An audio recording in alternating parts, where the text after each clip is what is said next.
Cameroun, 12 octobre 2025, une date qui pourrait bien marquer un tournant dans l'histoire politique du pays.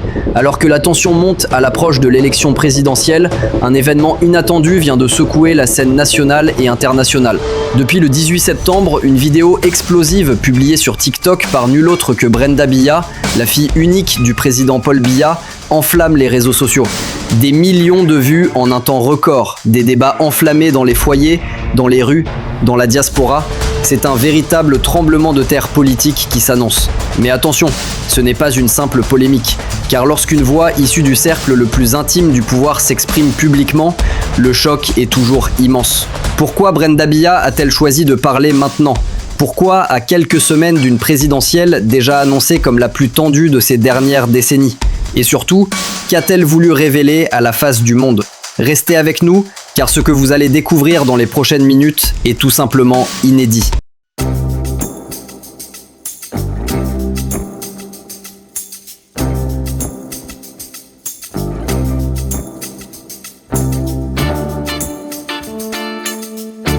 Avant de plonger dans la vie de Brenda, comprenons le contexte. Paul Biya, 92 ans, dirige le Cameroun depuis 1982. 43 ans de pouvoir. Un règne marqué par des accusations de corruption et de répression, selon Amnesty International et Human Rights Watch. La famille Biya, elle, est une énigme. Chantal Biya, l'épouse, attire les regards avec son style flamboyant, tandis que Brenda, 27 ans, vit en Suisse et a déjà défrayé la chronique en 2024 en révélant son homosexualité, un sujet tabou au Cameroun. Alors que Paul Biya se prépare pour un 8e mandat, Brenda lâche une bombe. Accrochez-vous, car les détails qui suivent vont vous scotcher à votre écran. Le 18 septembre 2025, une vidéo publiée depuis la Suisse par Brenda Biya, fille unique du président Paul Biya, a littéralement éclaté sur les réseaux sociaux. En quelques heures, des millions de vues, un raz-de-marée de commentaires et une onde de choc politique à moins d'un mois de l'élection présidentielle du 12 octobre. Dans cette séquence, filmée dans ce qui semble être sa chambre, Brenda apparaît émotive, visiblement épuisée, et tient des propos qui mêlent douleur personnelle et condamnation publique. Elle raconte une série d'événements terribles. Lorsqu'elle a évoqué des idées de quitter ce monde, dit-elle, ses appels à l'aide ont été ignorés. Elle rapporte un échange avec un proche du pouvoir, identifié comme Ferdinand Gogo, haut responsable de la présidence, et affirme que ce dernier lui aurait répondu « Tu vas overdoser et tu vas quitter ce monde ». Elle accuse sa famille l'avoir abandonnée à plusieurs reprises face au pire et annonce la rupture. « Je coupe les ponts », dit-elle, et refuse l'argent qui, selon elle, servait à la contrôler.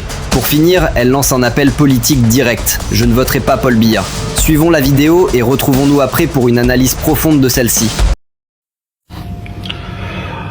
Vous savez, à un moment, c'est assez. À un moment, c'est fatigant. À un moment, ça ne sert même plus à rien de se débattre ou de se battre pour quoi que ce soit. Je viens d'appeler un oncle que je considérais, quelqu'un que j'ai toujours considéré dans ma vie, dans le sens où il a toujours été correct envers moi. Certes, je ne croyais pas que c'était la famille ou qui m'aimait trop, mais il a toujours été correct envers moi. Je viens d'appeler le directeur de cabinet au téléphone. Et vous savez c'est quoi la dernière chose qu'il m'a dit? Tu vas au verre d'eau. Donc moi, je suis ici dans ma chambre et je suis ici en Suisse en train de me demander 40 000 choses. Je suis en train de me demander qui est derrière ça, qui essaie de me... Je ne veux pas être ici. Pourquoi on ne m'écoute pas? La chose la plus difficile, ce n'est pas de se remettre, même plus de famille. Il n'y a plus d'amis, il n'y a rien de tout ça. Littéralement, tout mon entourage, non. Voilà moi ce que je vais dire. Je ne sais pas qui ça va intéresser. Au bout d'un moment, je n'ai plus rien à foutre. Moi, je coupe les ponts avec tout ça. Je suis désolé, si vous voulez me juger, il n'y a pas de problème. Je coupe les ponts avec mes parents. Parce qu'ils m'ont toute ma vie, ils m'ont fait du mal. Et maintenant, je me rends compte qu'ils parents. Dorénavant, je ne suis plus de la famille. L'argent que vous utilisiez pour me contrôler, je ne prendrai plus un seul sou. Maman, papa, venant de vous. Vous n'avez aucune idée de tout le mal qu'ils m'ont fait. Tout le mal que ces gens m'ont fait et continuent à me faire. Donc pour la campagne, vous voulez vraiment savoir qui je vais voter. Je ne voterai pas Paul Biya. Et si j'ai un jour fait du mal ou été une mauvaise personne envers les Camerounais ou envers qui que ce soit, j'en suis désolé. Et je suis vraiment désolé que c'est ma chair, mon sang, ou la personne qui est censée mon père, qui fait souffrir toute une nation depuis des années. Malheureusement, il fait aussi souffrir les membres de sa famille. Malheureusement, moi aujourd'hui, je n'ai plus de famille. Vous voulez tant que je meure, vous voulez tant que j'overdose. Ne m'appelez plus et je ne prendrai plus un soin de vous. Pas un centime. Et dès que je peux, je prends mes clics et mes claques et je déménage. Et je ne posterai plus sur les réseaux parce que je dois me reconstruire. En gros, les gens, c'est mes parents qui veulent que votez pas Paul Biya. Pas par rapport à moi, mais parce que il a fait souffrir assez de gens. C'est tout. J'espère vraiment qu'il y aura un autre président et je ne retirerai pas cette vidéo. Vous venez de suivre les mots bruts déchirants de Brenda Biya, fille unique du président Paul Biya, filmée depuis sa chambre en Suisse le 18 septembre 2025. Cette vidéo n'est pas un simple éclat familial, c'est une bombe politique larguée à 22 jours de l'élection présidentielle camerounaise du 12 octobre 2025. Brenda accuse sa famille de vouloir la faire quitter ce monde par overdose, rompt avec ses parents, rejette leur argent et appelle à ne pas voter pour son père au pouvoir depuis 43 ans. Avec des millions de vues en 48 heures et un silence officiel assourdissant, ce cri secoue le Cameroun et le monde. Mais que cache ce séisme médiatique? Restez rivés, car l'explosion sociale qui suit va vous laisser sans voix. Reprenons la vidéo. Brenda, 27 ans, cheveux roses, piercing au nez, parle d'une voix tremblante mais déterminée. En 4 minutes, elle fait vaciller un régime. Dès sa mise en ligne, TikTok explose. Plus de 10 millions de vues en 48 heures, des ripostes enchaînent sur X et Instagram et une diaspora camerounaise en ébullition. Les médias internationaux s'emparent de l'affaire. Africa News titre « La fille de Biya accuse son père », tandis que France 24 évoque un scandale qui fragilise le régime. Sur X, des influenceurs comme Mimi Mefo Info crient « Révolution » et Loa Boutalib relaie « Brenda refuse l'argent sale du palais ». Mais au Cameroun, silence radio. Les médias d'État, muselés, ignorent l'affaire. Un signe de censure qui hurle plus fort que les mots. Cette viralité n'est pas un buzz éphémère. Elle cristallise la colère d'une jeunesse asphyxiée par le chômage, la répression et les inégalités. Brenda devient, malgré elle, un étendard. Et si ces mots cachaient une vérité encore plus glaçante? Accrochez-vous, car les accusations qu'on décrypte maintenant vont vous secouer au plus profond. Cette vidéo est un séisme à 22 jours des élections. Paul Biya, 92 ans, brigue un 8e mandat dans un scrutin entaché par des fraudes passées et une absence publique inquiétante.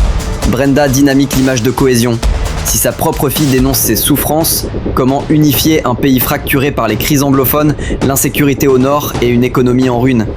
L'opposition, du MRC de Maurice Kamto aux indépendants, s'en empare. Sur X, @UJWitness tweet « C'est la fin du mythe Biya ». La jeunesse, 60% de l'électorat, est électrisée par ce symbole de rébellion. À l'international, RFI et Al Jazeera scrutent une possible instabilité, liant cela à des risques de violence post-électorale comme en 2018. Le silence du palais, au 20 septembre 2025, amplifie le chaos. Cela pourrait détourner les indécis ou gonfler l'abstention, surtout en zones urbaines où Biya perd du terrain.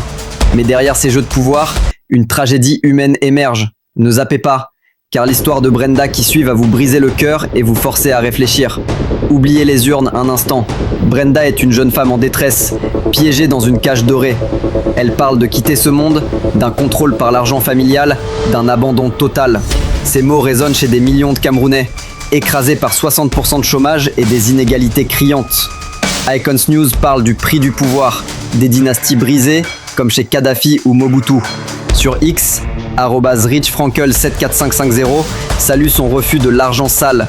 Un geste qui touche les femmes, les jeunes et les LGBTQ+, marginalisés au Cameroun. Mais danger, en défiant le régime, Brenda risque-t-elle des représailles? Des exilés camerounais ont déjà été ciblés. Et si ce cri déclenchait une tempête incontrôlable? Les scénarios futurs qui suivent vont vous glacer. Restez pour découvrir ce qui attend le Cameroun. Que peut-il se passer après ce choc au 20 septembre 2025? 3 hypothèses. 1. Silence stratégique. Le régime minimise, reléguant cela à une crise privée. mais les réseaux sociaux risquent d'amplifier. 2. Contre-attaque brutale. Discréditer Brenda via sa santé mentale, comme contre d'autres dissidents, ou pire, des pressions en Suisse. 3. Soulèvement populaire. La vidéo catalyse des manifestations, attirant l'attention de l'UA et de l'ONU, forçant un scrutin sous surveillance. Ces scénarios mèneront-ils à un bouleversement électoral? La réponse explosive qui suit va vous scotcher. Ne ratez pas ce moment décisif. À 22 jours du vote, cette vidéo est une grenade dégoupillée. Les indécis, surtout urbains, pourraient basculer vers l'opposition, dopés par la diaspora active sur X. Biya domine les zones rurales, mais perd du terrain à Douala et Yaoundé. Si 5% de l'électorat pivote, le scrutin pourrait vaciller. Post-élection, des fraudes pourraient déclencher des émeutes comme en 2008 ou 2018. Cette vidéo devient un symbole de résistance. Mais où est la limite éthique? La réflexion finale va vous interpeller. Restez pour cette vérité incontournable. Vous venez d'entendre le cri déchirant de Brenda Biya. Un cri qui brise le silence d'un palais et d'un régime qui pendant 43 ans a façonné le Cameroun dans l'ombre de la répression, de la corruption et des promesses non tenues. Cette vidéo, vue par des millions de personnes, n'est pas qu'un scandale familial. C'est un miroir tendu à une nation entière. Un appel à regarder la vérité en face. Au 20 septembre 2025, le silence du palais est une réponse en soi. Un aveu de panique face à une vérité qui éclate au grand jour. Peuple camerounais, écoutez ceci. Brenda, depuis sa douleur, vous parle. Elle dit « Pensez à vos enfants ». Elle refuse l'argent du pouvoir. Elle rejette un système qui, selon elle, a fait souffrir des millions de personnes. Ce cri n'est pas seulement le sien. Il porte les espoirs brisés d'une jeunesse sans emploi, d'une population sans eau ni électricité, d'un pays où la liberté d'expression est étouffée. À 22 jours de l'élection du 12 octobre 2025, chaque Camerounais détient une arme. Son vote, sa voix, sa vigilance. Soyez vigilants. Les promesses vides, les fraudes électorales, les silences coupables, tout cela a assez duré. Vous avez vu les crises anglophones déchirer le pays, les richesses pillées pendant que les écoles manquent de bancs, les hôpitaux de médicaments. Brenda a brisé un tabou, mais c'est à vous, Camerounais, de briser le cycle. Faites le bon choix. Pas pour la vengeance, mais pour un Cameroun meilleur, où vos enfants pourront rêver d'un avenir digne, où la justice ne sera pas un luxe, où la liberté ne sera pas un crime. Ce choix, c'est maintenant.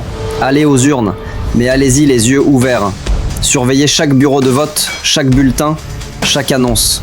Ne laissez pas votre avenir être volé une fois de plus. Comme Brenda l'a dit, il a fait souffrir assez de gens. À vous de décider si cette souffrance doit continuer ou si un nouveau chapitre peut s'écrire. Ce scandale pourrait redessiner l'histoire du Cameroun, mais seulement si vous agissez. Likez cette vidéo si vous êtes touché, commentez avec votre vision pour le Cameroun de demain, abonnez-vous pour ne rien rater des développements brûlants.